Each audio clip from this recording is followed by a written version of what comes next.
میں 4 سال کی تھی جب امی فوت ہو گئی۔ میری پرورش سگی نانی نے کی۔ میں 10 برس کی تھی، نانی نے میری شادی کرنے کی ٹھان لی۔ ایک روز نانی نے بتایا تمہارا ہونے والا دلہا آیا ہے۔ اس وقت پڑوسن بیٹھی تھی، رضیہ سے بولی ذرا دیکھو تو کیسا ہے۔ تبھی پڑوسن کی آڑ میں نے بھی اپنے ہونے والے دلہا کو دیکھا۔ یا میرے خدا، پڑوسن کے منہ سے نکلا، جمیلہ پروین پر اتنا ظلم مت کرو، کیا اس بوڑھے سے اس پھول سی بچی کو بیاہ ہوگی؟ یہ تو عمر میں اس کے باپ سے بھی بڑا ہے۔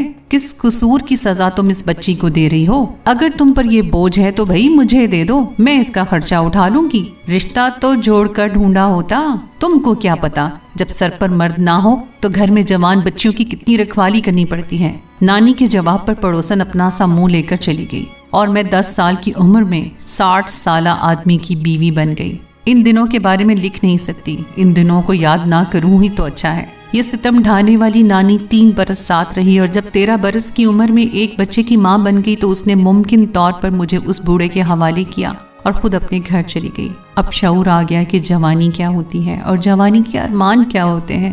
بوڑھا بہت بد مزاج تھا، کبھی پیار بھرا سلوک کرتا اور کبھی میری چھوٹی چھوٹی غلطیوں پر سخت سرزنش کرتا تھا۔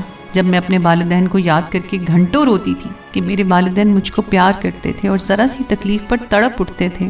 جب میرے شوہر ملک نے دیکھا کہ یہ بچی خود کو سنبھال نہیں سکتی اور نہ اپنے بچے کو سنبھال سکتی ہے، تب وہ نانی سے اصرار کرنے لگا کہ آ کر اس کے ساتھ رہو۔ نانی کو بھی یہی چاہیے تھا۔ وہ جلدی سے ہمارے گھر آ گئی۔ اب وہ ساتھ رہنے لگی، لیکن ساتھ رہنے سے میری مشکلات میں کمی کی جگہ اضافہ ہو گیا۔ وہ نانی سے زیادہ ساس کا کردار ادا کرنے لگی۔ نانی مجھے گھر سے باہر قدم نہیں رکھنے دیتی تھی، پاس پڑوس میں بھی جانے کی اجازت نہ دیتی۔ حال دل کس کو کہہ سکتی تھی؟ اکیلی زیادتیوں کو برداشت کرتی تھی اور روتی رہتی تھی۔ اللہ سے رو کر فریاد کرتی تھی کہ تو ہی ان دونوں کے دل میں رحم ڈال دے یا پھر ملک اور نانی سے میری جان چھڑوا دے۔ میں ذہنی مریض ہوتی جا رہی تھی۔ بیٹھے بیٹھے دل میں عجیب و غریب سے وسوسے آنے لگتے، کہیں گھر کی چھت سر پہ نہ گر پڑے، کہیں زلزلہ نہ آ جائے۔ پھر میرے شوہر کو احساس ہونے لگا کہ مجھ پر ظلم ہوا ہے اور اب اس کا ازالہ ہونا چاہیے۔ تبھی اس کے رویے میں تبدیلی آنے لگی اور وہ میرا خیال رکھنے لگا، مجھ سے پیار کرنے لگا اور اب نانی کو بھی اس کی زیادتیوں پر ٹوک دیتا کہ اماں تم چپ رہو، میری بیوی کو ڈانٹنے ڈپٹنے کی ضرورت نہیں ہے۔ اب وہ میرے لیے پھل، فروٹ اور کھانے پینے کی اشیاء لاتا اور جوڑے، میک اپ کا سامان، ہر طرح کی آسائش دینے لگا، مگر میرا دل اس کی طرف مائل نہ ہو سکا۔ مجھے اپنے ہم عمر جیون ساتھی کی ضرورت تھی جو میرے ساتھ ہو، مجھ سے ہنسے بولے، ہم زندگی کا لطف لے سکیں۔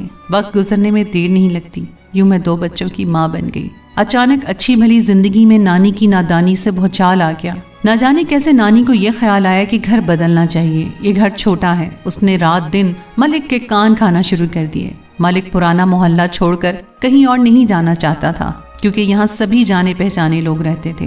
نئی جگہ کا پتہ نہیں ہوتا کہ وہاں کس قسم کی آبادی ہے۔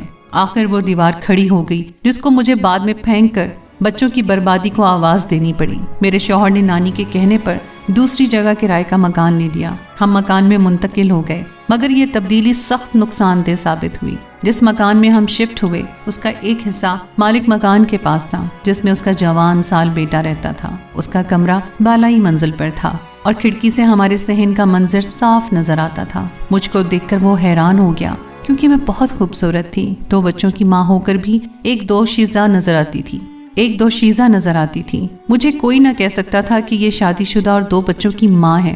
اس نے کھڑکی سے کھانسا اور جب میں نے اوپر نگاہ کی تو ایک پھول صحن میں گرا دیا۔ یہ سوچ کر میں نے اس کے سامنے اٹھا کر کوڑے دان میں ڈال دیا کہ وہ مجھ سے نا امید ہو جائے اور ایسا ویسا خیال اگر دل میں ہے تو توبہ کر لے، مگر وہ نا امید نہ ہوا۔ میری اس حرکت نے اس کے شوق آوارگی کو مزید بڑھا دیا۔ بس اس کے بعد اس نے یہ ارادہ باندھ لیا، جب میں صحن میں ہوتی اور نانی اندر کمرے میں اونگ رہی ہوتی تو وہ کھڑکی میں کھڑا ہوتا اور پھول صحن میں گرا دیتا تھا۔ میں بھی انسان تھی، آخر کب تک دامن بچاتی۔ اب وہ جس روز نظر نہ آتا نگاہ اس کو تلاش کرنے لگتی تھی۔ زندگی میں کوئی بڑی کمی محسوس ہوتی نہ چاہتے ہوئے بھی میں اس کے خیالوں میں رہتی۔ مکان کے مالک نے ملک سے یہ کہہ دیا کہ میرا بیٹا تعلیم کی خاطر گاؤں سے شہر میں ہے۔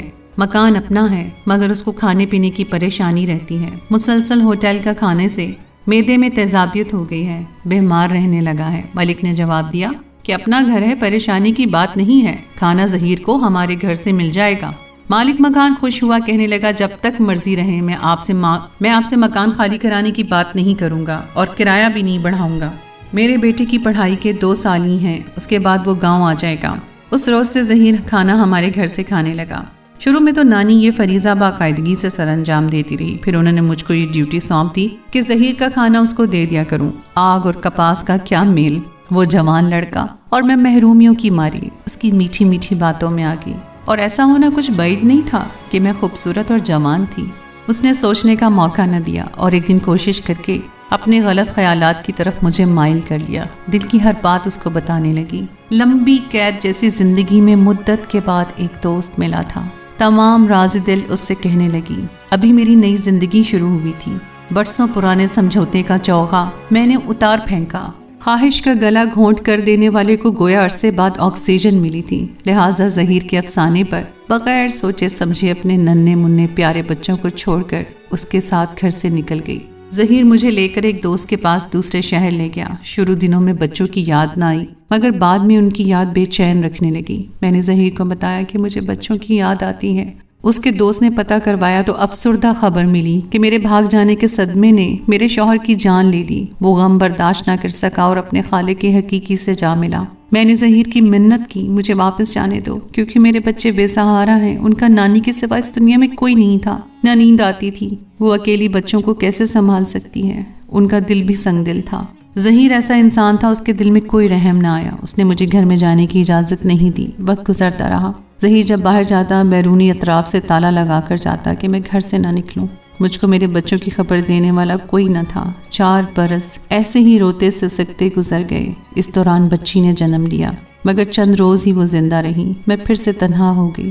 اب اٹھتے بیٹھتے جاگتے سوتے ہر دم یہی دعا لبوں پر ہوتی، اے اللہ مجھ کو میرے بچوں سے ملا دے، اے اللہ مجھ کو میرے بچوں سے ملا دے۔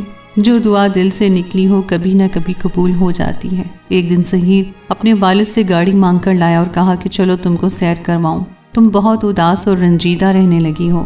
نہ جانے اس کے دل میں کیسے مجھ کو سیر کرانے کا خیال آ گیا۔ میں بھی لمحہ بھر اٹھی، اس 4 دیواری سے باہر کی دنیا دیکھی۔ مدت گزر چکی تھی۔ وہ مجھے اس شہر لایا جہاں میری نانی کا گھر تھا، جہاں ملک کا گھر تھا، جس شہر میں میرے بچے رہتے تھے۔ وہ بازار سے گزر رہے تھے اور میں سوچ رہی تھی کہ کاش ایسا معجزہ ہو جائے اور میں اپنے بچوں کی ایک جھلک دیکھ سکوں۔ اس سوچ میں کھوئی ہوئی تھی۔ اچانک نگاہ سامنے سے گزرتے ہوئے 2 بچوں پر پڑی جو ہو بہو میرے فہد اور حماد جیسے تھے، مگر ان کے چہرے میلے اور کپڑے گندے اور پھٹے ہوئے تھے۔ دبلے پتلے ڈھانچے لگ رہے تھے۔ متکوک چہرے والے یہ بچے بھیک مانگ رہے تھے۔ ان کو دیکھ کر میری چیخ نکل گئی اور میں غم سے بے ہوش ہو گئی۔ ہوش میں آئی تو اپنے آپ کو اپنے گھر میں پایا۔ ظہیر مجھ بے ہوش کو گھر میں بستر پر لٹا کر اور بیرونی دروازے کو تالا لگا کر نہ جانے کہاں چلا گیا تھا۔ تبھی میں اٹھی، دیواروں سے سر ٹکرانے لگی۔ میری چیخیں پڑوس میں گئیں تو انہوں نے دیوار کے ساتھ سیڑھی لگائی اور پوچھا کیا ہوا ہے۔ میں نے رو رو کر کہا خدا کے لیے مجھے یہاں سے نکالو، میں اپنے بچوں کو دیکھنا چاہتی ہوں، مجھے یہاں سے نکالو۔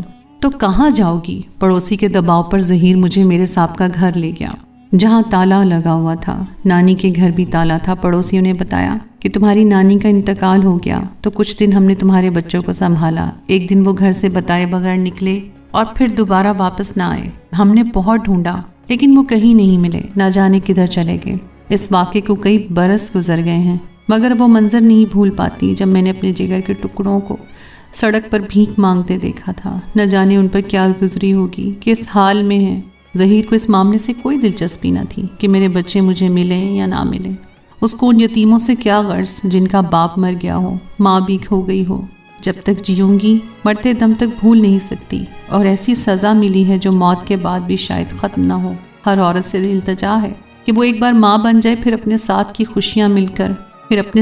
خوشیاں مل کر صرف اپنے بچوں کے لیے زندگی وقف کر دے، اور کوئی میرے جیسی غلطی کبھی نہ کرے، اور شوہر برا ہی کیوں نہ ہو اس کے ساتھ رہے۔ ایک نہ ایک دن اللہ پاک آپ کی سن ہی لے گا۔ تو دوستو، ہماری کہانی آپ کو کیسی لگی؟ کامنٹ سیکشن میں اپنی قیمتی رائے کا اظہار ضرور کیجیے گا۔ آج کے لیے اتنا ہی، ہمیں اجازت دیجیے۔ اللہ حافظ۔